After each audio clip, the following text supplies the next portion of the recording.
Hello guys, Nigel here with you, Nigel's Modelling Bench, and here we are with another book review, and this time I don't even know what it is. So this morning, I was going to say the postman rang the doorbell, no. This morning the postman pulled up outside in his van and Jess ran down by the front door and started barking her head off, which is how it normally goes. So the postman doesn't normally have to ring the bell because I know he's here.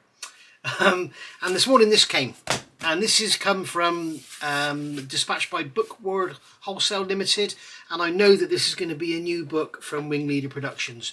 What it is I don't know. As I said, I can only assume it's the Typhoon. So I thought I'd do this and open it with you because I'm always talking about how good their packaging is and how I would recommend getting the book direct from these people, because as I've said in every review I've done, this book has come from the publishers.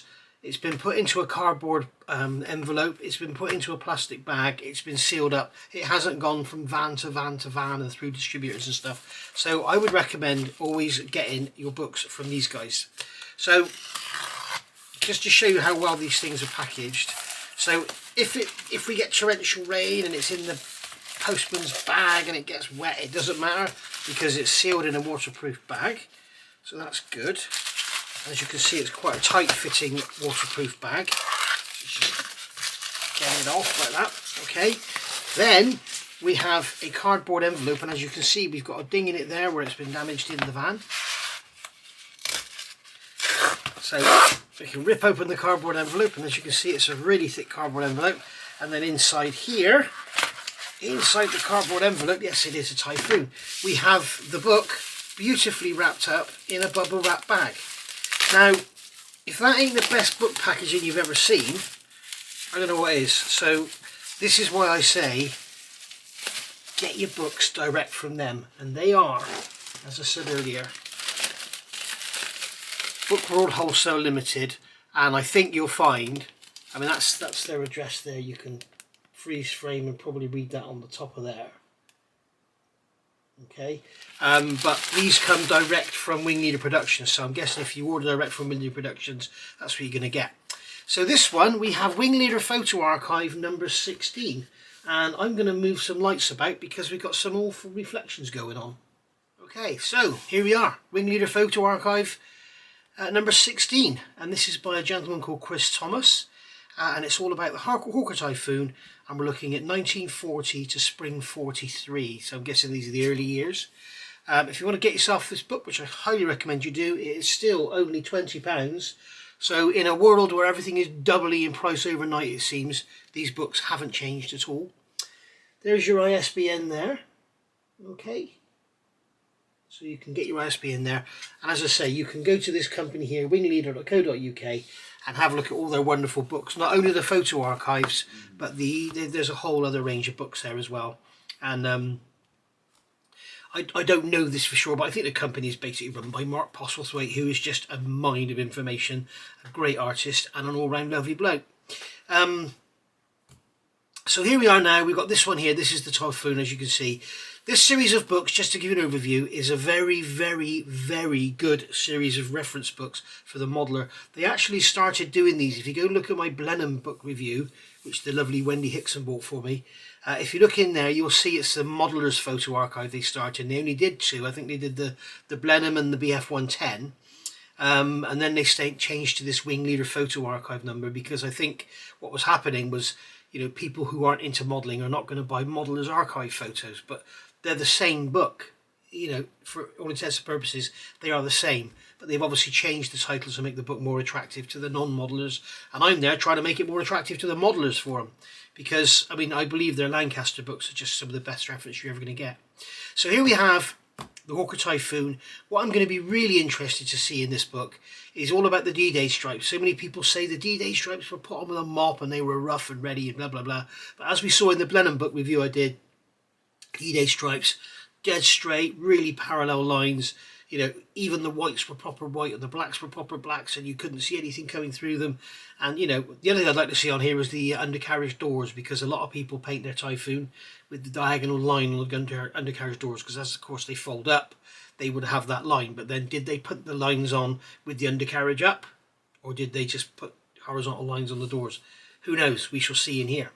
So, as I say, book is by Chris Thomas. And I've just had a very quick look at here. Chris Thomas, son of a Typhoon pilot, probably the world's leading expert on the Hawker Typhoon, and has an incredible reference library on this classic fighter. Originally we thought about having one volume on the Typhoon and one on the Tempest, but with Chris's archive of knowledge we think we may stretch to 4 or even 5 books on these two aircraft. So this first one's covering the early days of the Typhoon development. Informative captions and plenty of I never knew that moments, especially in the area of recognition markings, which these early Typhoons saw their fair share of. I must say thanks to each and every one of them. And there we go. So and thank you to everybody for buying these books, he's saying. So yeah, Chris and him, and hope you enjoy reading this one. So here we go, Hawker Typhoon. There we go, straight away. There's my answer. There's the diagonal lines on the doors there, and if you see they're nice and straight. There's no, you know, chucked on with a mop sort of thing, but we can see there, beautiful image of the Hawker Typhoon. So this is going to be the first one. This is the first of 2 Hurricane successors to appear, was the Tornado. And there we go, so that's that one. And then we've got them here in assembly. We can see they've got the back lifted up there, the whole thing under construction at Hawker's Canbury Park Road Experimental. And there we go, amazing photographs of aircraft in construction, wow. So that's obviously going to be the car door type. The glossy finish, note the glossy paint on there. If you're doing a development aircraft, look how shiny it is. The whole thing is absolutely gleaming, really shiny. Again there you can see the shine, and then we've got the camouflage with the black and white undersides for identification. And you can see we're moving forward now into something that sort of a bit more resembles what we know of as a Typhoon. Fantastic images here. I mean, I've got a couple of these Airfix kits, and I'm glad I haven't built them, because with this reference you're going to do a much better job. So awesome instrument panel there.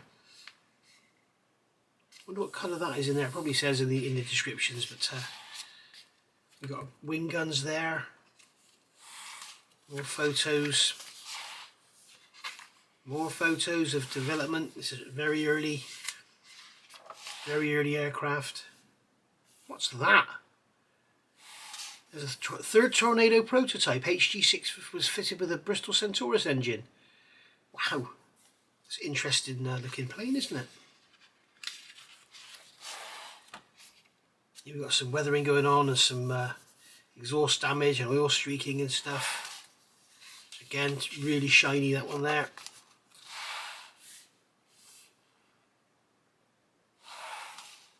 Carbon monoxide problems. Obviously the pilots were getting fumes.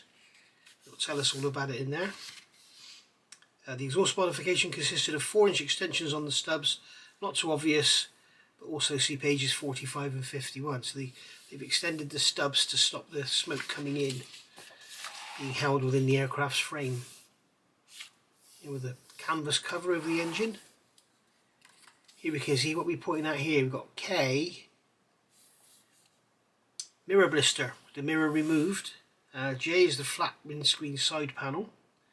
There's a load of mods here from certain different dates, and this is what these books are really good for. So many books will say, oh, look at this picture of this aircraft with this blister holding this, and it tells you in here, it tells you what period it was for, what it was for, whether the bit that's there was there or still there or not, or whatever. Undercarriage bays here looking absolutely amazing, and you can see there's an holder there for an oxygen bottle which isn't there. And we've got some wheel undercarriage detail here, very nice. In action photos, USA, yay. R7648, Farquhar the 4th. Oh dear, inverted is that? Yeah. And then another one here is obviously some sort of testing. Looks like it's gun testing because they've got the tail lifted up in the air. Well, hopefully they're not gun testing because they're firing straight into the hangar if they are. You can see there the extended exhaust stubs as well sticking out a mile. We've got cannons now in the wings. Again, note the glossy finish on the paintwork. And then here it's not glossy at all. Look, so obviously it was glossy, and then you know the paints in those days wouldn't have been the sort of quality that you get today. Yeah, guys having a rest, and what are they pointing at there? This rear fuselage has been resprayed following mod 286. See page 47. I'm guessing that's the stiffening because the tails used to break off on these things, didn't they?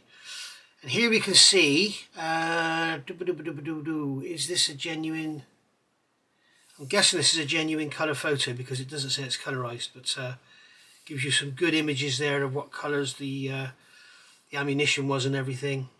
You can see their exhaust stubs, not rusty. People generally paint them rusty and they're not. Lovely colour image there of somebody working on an engine. Really, really nice indeed. And then here we've got another service image. So looks like a fueling cart there. You can see there the point of the blister again with the mirror in it. Again, this is still the car door type. You see now the fairing on the back of the canopy is now clear. Early arrival with one squadron was 7877. Another one here parked up again. You can see now we've lost that gloss. There's no sheen on the paint whatsoever. Here we have the car door type with them getting in. A little step there. Climbing in. More in-flight shots there of a car door type. You see we're still with this fairing on the back. Another great shot there, and you can see again those D-Day stripes are correctly on the wheels. Oops indeed. More images here. Beautiful image there of the engine. If you want to start adding lots of hydraulic pipework and stuff, you've got it all there.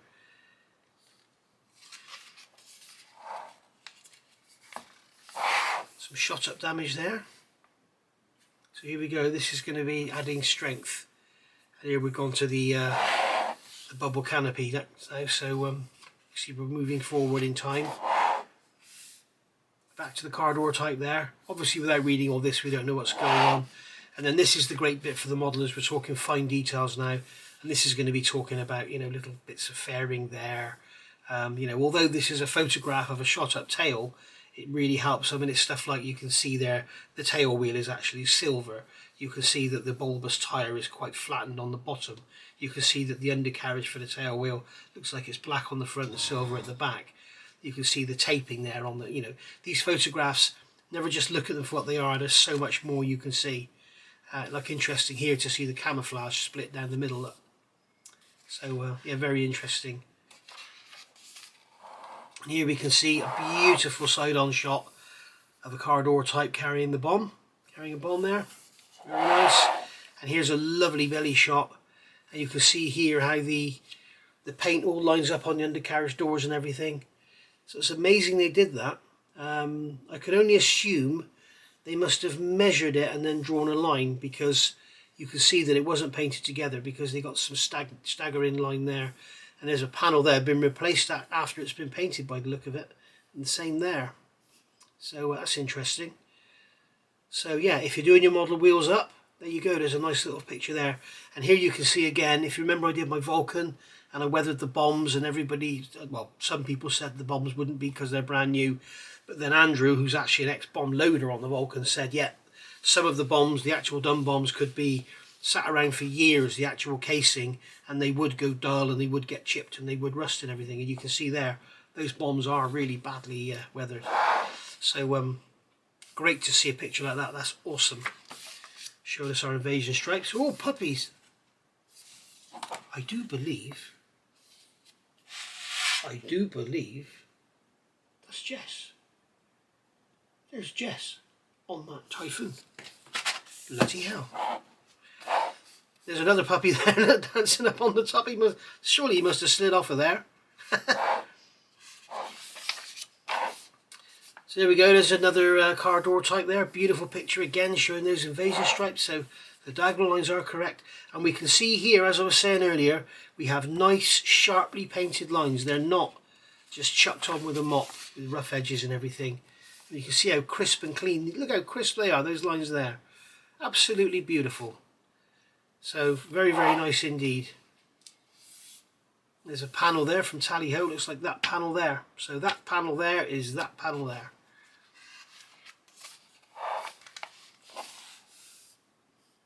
More pictures there.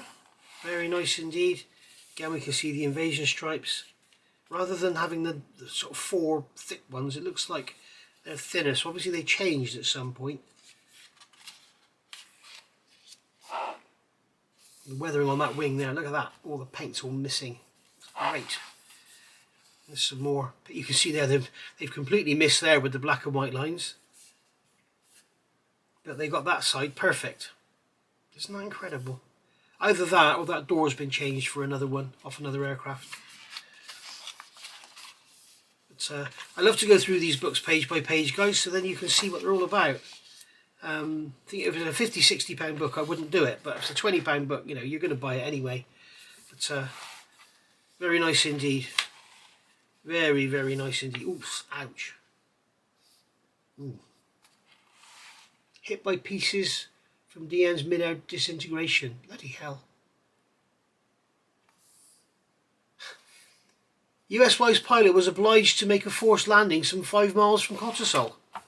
He was obliged to make a forced landing. After being hit by shrapnel from another aircraft. I'm kind of wondering if some of this damage happened before the crash. Exercise Spartan, March 43. Large-scale military exercise took place in central and southern England, codenamed Spartan. The aim was to develop organisation and communications for tactical air forces required for the invasion of occupied Europe. The black dot arrowed outboard of the landing light is the wing-mounted camera gun. There we go. It looks like that area there has been painted white for some unknown reason. Yeah, there it is there, look. More planes here. You can see with the white we've got the invasion stripes, but only on one side. Now there's an interesting scheme for your model, isn't it? Very interesting. Again, beautiful image, pilot ready to go. Huge plane, wasn't it, the Typhoon? Huge thing. Got it again with our cannons in the wing, and you can see again these beautiful straight lines, all the lights, all the lines painted nice and straight.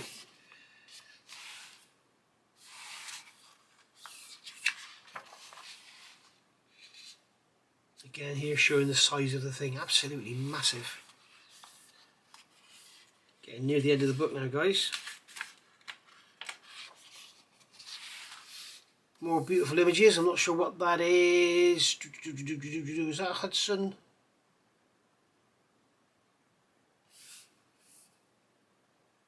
The panel over the oil tank carries a side view of a diving Typhoon, appropriately marked USD, shattering a swastika together with the legend shape of things to come. Wow. There's some internal detail for your engine covers there. Great little diorama there if you want to do it. You can see it's real.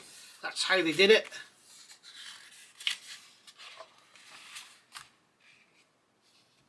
Land Girl. Again, we've got sort of all the way through this book we've had car door types and a couple of bubble canopies chucked in, so interesting to see. Here's where they're unfortunately burnt out. And the guys having their photograph taken. So we've got Typhoon chronology 37 to March 43, and then production batches May 41 to March 43. So we've got Gloucester built, Hawker built and Gloucester built. So I'm guessing some of these would have been built just up the road from me then.